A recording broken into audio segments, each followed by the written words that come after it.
Probably in high school was the first time somebody came to me with my math teacher, and he pulled me aside and he told me Angelo needed help.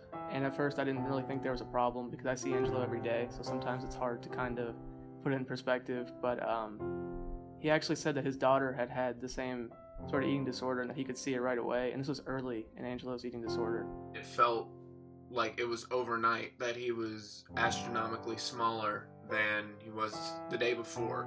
I realized that I had an issue and that I needed to take action to get better.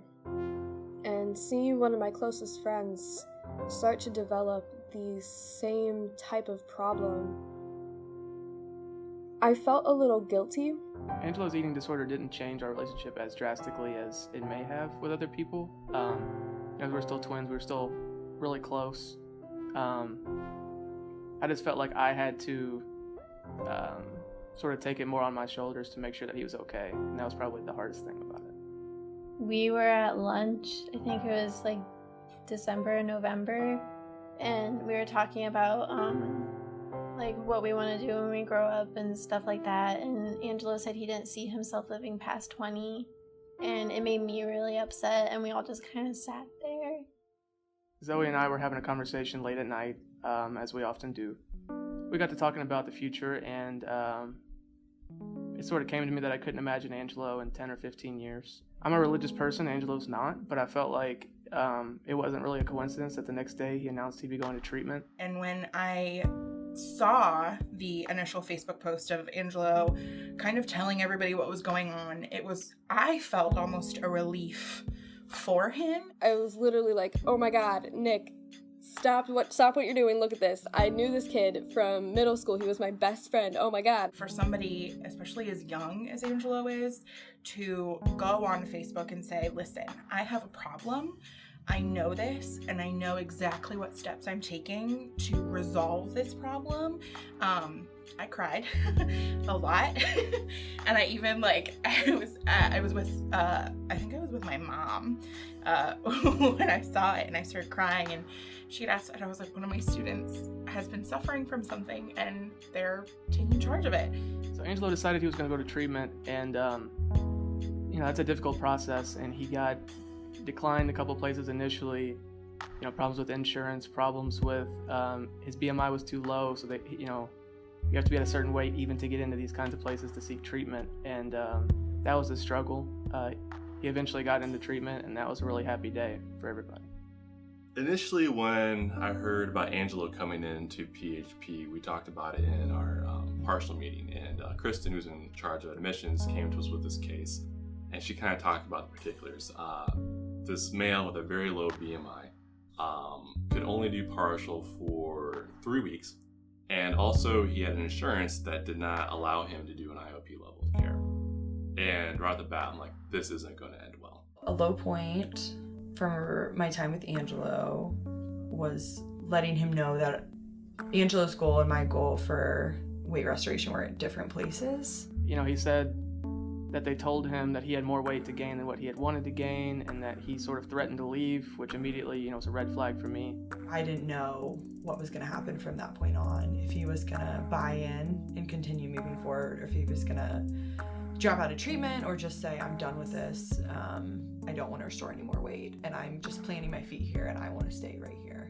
I know now, having recovered from anorexia, that getting through to someone with an eating disorder, it's not easy. I really thought that I was going to do the best we could in 3 weeks, and I was going to do everything I could to convince him to stay longer, and in the end it would be a AMA discharge, just because it was too much progress to make in a short period of time.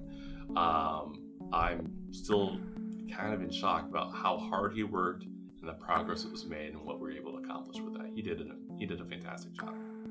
The high motivation that Angelo had coming into treatment and during treatment was very helpful for other clients. And it wasn't because he had to. It wasn't because he was trying to please the treatment team, but he did it because he was motivated. Watching him from afar recover and just be more comfortable in himself and feel better has been amazing, and I'm so happy for him. We FaceTimed a couple days ago, and you could just feel his energy and his positivity, and it made me really emotional after I hung up. I really care about him. I really care about him a whole lot. And I want him to do what's best for him. And it just really makes me happy to know that he is getting better. He's always in a good mood now, and it's kind of weird because he used to rely on me to be happy, and now I kind of rely on him. We talk like every single day, basically, and we're always talking about like Shawn Mendes and stuff that we both like and stuff, and he always brightens my day.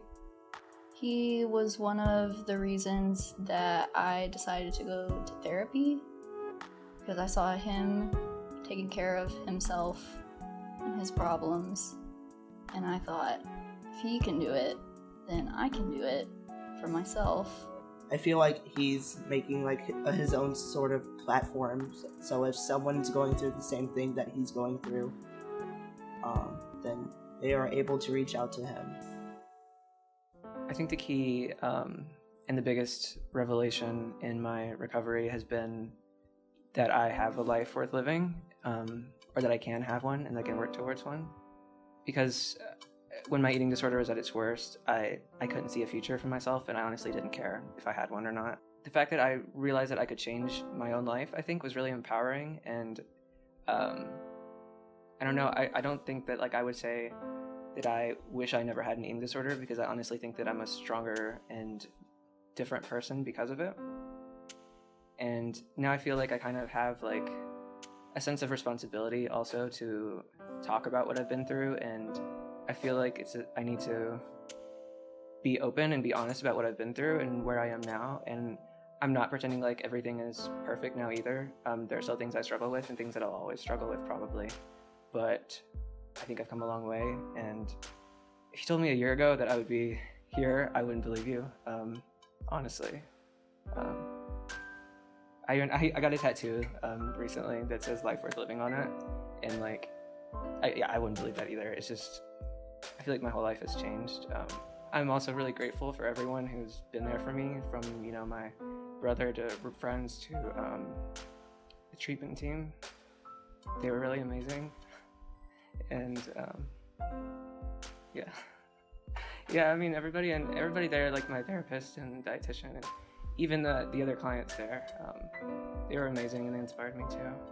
There were so many obstacles to getting the treatment. I felt like that the fact that each one kind of like was overcome, I feel like there was something else there, in that like I felt like every time that happened that like I was meant to do this and I was meant to recover, in that because I did, and because I'm doing it and I'm here, that like now I have to keep going and even like encourage other people. And I don't want to say I'm going to inspire other people, but share what I've been through, because I think now I have something else to share and to give to the world that I didn't have before. Yeah, that's all I have. Sweet. Okay.